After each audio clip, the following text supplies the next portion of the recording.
कमल कुमार जी, राधे राधे। राधे राधे महाराज जी। आपके चरणों में कोटि कोटि प्रणाम। महाराज श्री, द्रौपदी चीर हरण के समय उन्होंने स्वजनों से बाहुबल से दांतों से चीर रक्षा करने का प्रयास किया, परंतु असफल रही। अंत में भगवान को पुकारा और उनकी रक्षा हुई। संतों से सुना है कि द्रौपदी प्रथम प्रयास में ही अगर भगवान को पुकारती तो द्रौपदी को इतना कष्ट ना सहना पड़ता। महाराज जी, प्रश्न है कि हमारे जीवन में अनेक छोटी बड़ी चुनौतियां आती हैं, तो क्या इस समय हमें प्रयासहीन होकर भगवान को पुकारना चाहिए नहीं, या भगवान द्वारा दिए सामर्थ्य बल। प्रयासहीनता की बात यहाँ नहीं है। यहाँ आश्रय की बात है। प्रयासहीनता की बात नहीं है। यहाँ आंतरिक आश्रय की बात है। कल का सत्संग सुनते थे, इसी की यही चर्चा हुई थी इसमें कि हम अंदर से भगवद आश्रय विहीन हैं। तब हमको वो बात याद आती है जब हम असफल हो जाते हैं। जब हमारी चारों तरफ असफलता ही असफलता होती, तब हमको एक महाबल की याद आती है कि भगवान है। शायद अगर हम पहले ही उस महाबल का आश्रय लेकर उनके द्वारा जो कराया जा रहा प्रयास है, मेरा प्रयास नहीं, उनके द्वारा जो कराया जा रहा है, तो असफलता हमें छू नहीं सकती। हमें बाहर असफलता दिखाई देगी, लेकिन वो हमें छू नहीं सकती, वो हमें परास्त नहीं कर सकती। यहीं से वस्त्र प्रकट हो गया था। भगवान का चीर अवतार हो गया, वस्त्र अवतार हो गया। आश्रय, आश्रय में बड़े बड़े चूक कर देते हैं। एक बार दुर्योधन ने श्री दुर्वासा जी की सेवा कर ली 4 महीने। दुर्वासा जी की सेवा करना बहुत कठिन, क्योंकि जरा में वो ऋष में हो जाते थे और शाप भी दे देते थे। शाप और वरदान देने में बहुत ही समर्थ महात्मा, तपस्या के धनी दुर्वासा जी 4 महीने चतुर्मास सेवा करने के बाद हाथ जोड़ के सामने खड़ा हुआ। देखो, अगर हृदय में वास्तविक भगवत भाव नहीं है तो इतने बड़े महात्मा की सेवा करने के बाद भी कुछ लाभ नहीं मिला। उन्होंने कहा, महाराज मैं एक प्रार्थना करता हूं, अगर आप प्रसन्न हैं हमारी सेवा से तो हमारे बड़े भाई हैं महाराज युधिष्ठिर, उनकी भी सेवा स्वीकार करें। तो उनका अवश्य। बोले उस समय जाइएगा जब द्रौपदी जी बटलोई में प्रसाद पा चुकी हों। ठीक है। 4 महीने की सेवा का फल क्या मांग रहा, उद्देश्य अंदर क्या है उसका, कि ये सब पांडव नष्ट हो जाएंगे, क्योंकि जे ही बटलोई में द्रौपदी जी पा लेती थी, कुछ बचता नहीं था। तो जब ये जाएंगे अपने शिष्यों के साथ हजारों की संख्या में, तो भोजन व्यवस्था हो नहीं पाएगी, वो श्राप दे देंगे। गए दुर्वासा जी, जीव युधिष्ठिर जी ने देखा, सो साष्टांग प्रणाम किया और अतिथि देवो भव, फिर वो तो संत रूप में, आओ महाराज विराजमान हो और हम आपकी भोग व्यवस्था करते हैं। क्योंकि प्रायः संत जनों को गृहस्थों के यहाँ से ही आहार विहार की प्राप्ति होती है, जैसे वस्त्र आदि है, भोजन आदि है। तो इसीलिए हम गृहस्थ धर्म को सबसे बड़ा मानते हैं, क्योंकि वहीं संत प्रकट होते हैं। संतों का पालन पोषण भी निमित्त रूप से गृहस्थ धर्म, मतलब वस्त्र कहाँ से मिले हैं, भोजन कहाँ से मिलता है। तो गृहस्थ का कितना बड़ा उदार हृदय होता है कि वो उत्तम रसोई तैयार करवा करके संतों को। युधिष्ठिर जी तो परम धर्म स्वरूप है, उन्होंने निमंत्रण दिया, महाराज तो उनका मैं यमुना स्नान करने जा रहा हूँ, लौट कर अभी आता हूँ, सब शिष्यों सहित प्रसाद पाऊंगा। अब युधिष्ठिर जी अंदर गए, द्रौपदी जी जो हम तुम्हें बताना चाहते हैं, पूछा कि बटुए में पा लिया, उनका पाके धो के रख दिया।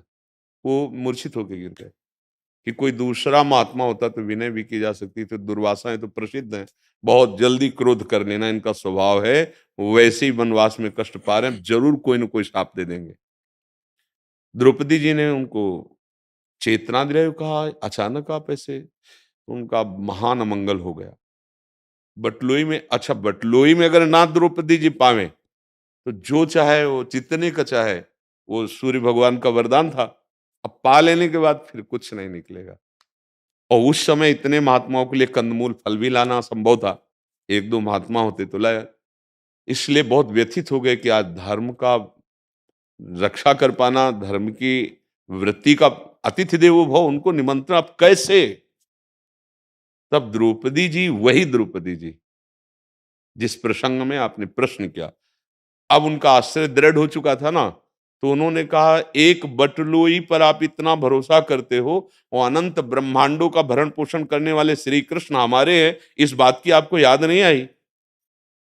देखो अभी समस्या का समाधान होता है। एक क्षण एकदम एकाग्र हुई, श्री कृष्णचंद्र जी का जीव ही ध्यान किया तो देखा पीताम्बर फहराते हुए आ रहे। आए, कृष्णा भूख लगी कुछ पवाओ। बोले जानबूझ करके ऐसा पूछ कह रहे हो ना, क्योंकि इस समय बटलोई धो के रख दी है ना, पहले हमें भोजन पाओ बाद में हमसे बात करो। उनका प्रभु इस समय बटलोई दो, बोले लाओ ना बटलोई, कर तुम अकर तुम अन्यथा कर तुम सर्व समर्था सा ईश्वरा। पतिव्रता द्रौपदी जी हैं, भला वो अपवित्र पात्र कैसे रहने देती अगर धोया है तो, और वो वरदान की बटलोई भला उसमें कैसे बच जाएगा जब सूर्यदेव ने कह दिया द्रौपदी के पानी के बाद कुछ नहीं बचेगा। उसी से निकाला एक शाक का शीत और ऐसे लिया, भगवान सर्व रूपों में विराजमान, पूरा ब्रह्मांड छक गया। जाओ दुर्वासा जी को लिवा के लाओ। तो युधिष्ठिर जी ने कहा महाराज व्यवस्था, बोले जाओ उनसे कहो जा करके कि आओ सब रसोई तैयार है और प्रसाद पाओ आकर। भगवान की आज्ञा मानकर वहां गए तो सब ऋषि ऐसे छक रहे थे कि आचमन करने की जगह नहीं थी। कहा महाराज रसोई तैयार है, आओ प्रसाद पाओ। तो उनका हमसे वरदान मांग लो पर हम प्रसाद नहीं पा सकते। मतलब वरदान मांगने की बात इसलिए कही कि बड़ी व्यवस्था, अब इतने शिष्यों की व्यवस्था हो हम जाएंगे नहीं। तो उन्होंने कहा कि अब आप विचार करके देखो, उसने साधु सेवा की, आश्रय भगवान का नहीं तो क्या मांगा, उनके विनाश की बात, पांडवों के भक्तों की विनाश। युधिष्ठिर जी महान धर्मात्मा भगवत भक्त हैं, पर आश्रय में जीव सुना बटलोई धुल के रख गए। अब कैसे होगा, याद नहीं आई ना श्री कृष्ण की। द्रौपदी जी एक बार अनुभव कर चुकी है, इसलिए तत्काल उन्होंने भगवान का, सारे प्रयासों की सफलता श्री भगवान से होती है। मुझे तो यही लगता है कि हमारे जो प्रयास भी हो रहे हैं उनको हम ये माने कि भगवान के द्वारा प्रेरित होकर के हो रहे हैं। असफलता आ रही, निराश नहीं होना, भगवान हमारे साथ है। तो हम सुख दुख में समान भाव, लाभ हानि में समान भाव, असफलता सफलता में समान भाव रख पाए तो हम कर्म बंधन मुक्त हो जाएंगे। हम इसी जन्म में ऐसे सुख को प्राप्त कर लेंगे जहां दुख की निशानी भी नहीं है।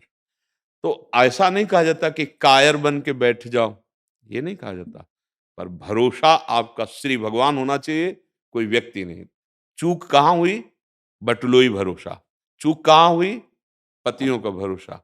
आंतरिक वृत्ति की बात कर रहा हूं, अपने बाहुबल का भरोसा। अगर उसी बाहुबल में श्री कृष्ण के बाहुबल का, तो जैसे चीर बढ़ गया वैसे बाहुबल बढ़ जाता है, हिम्मत नहीं होती। जैसे अंगद ने अपने बल से पैर नहीं राम प्रताप सुमिर पन रूपा, ये रखता हूं पैर, उठा दे तेरी सभा में। तू बार बार मेरे स्वामी को मनुष्य कहता है, देख मैं उसका एक छोटा सा दास हूं, तू अपनी सभा को बहुत बलवान समझता है, उठा दे सभा। राम जी सिया जी को हार जाएंगे, वापस चले जाएंगे। ये अंगद की सामर्थ्य नहीं थी, उसके सामने बात कर रहे हैं जो 20 बार कैलाश को उठाया है, भगवान शिव समेत, उस महाबली से बात कर रहे हैं। लेकिन कोई भी ऐसा ताकतवर नहीं निकला कि हिला भी सकता अंगद के पैर को। तो प्रयास हुआ, लेकिन प्रयास किसका हुआ, राम प्रताप सुमिर पन रूपा, कायरता नहीं।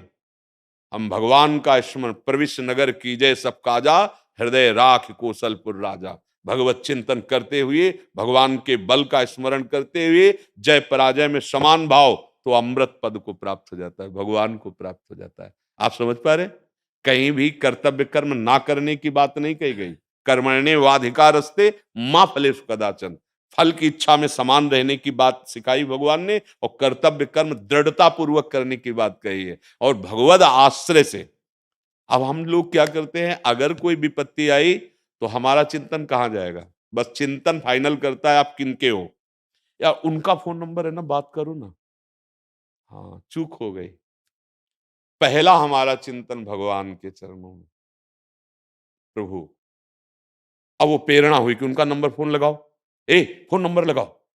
अब हमारी गलत रास्ता नहीं जा रहा, क्योंकि उनका चिंतन हुआ, उन्होंने कहा मैं इस रूप में संभालूंगा, फोन करो। अगर प्रभु को भूल गए और फिर किसी काल में आश्रय हुआ तो शरणागति में कलंक लग जाएगा, बात बननी असंभव हो जाएगी। क्योंकि जिसको तुम फोन कर रहे हो वो एक अल्पज्ञ है, वो एक देशी है, वो अल्प सामर्थ्य वाला है। और हमने जो आश्रय लिया वो सर्वज्ञ है, वो सर्वदेशी है और सर्व सामर्थ्य वाला है। वो किसी को भी निमित्त बनाकर हमारा कार्य जो असफल है उसे सफल कर सकता है। हमें ये भरोसा रखना चाहिए। समझ पा रहे हैं आप? जी।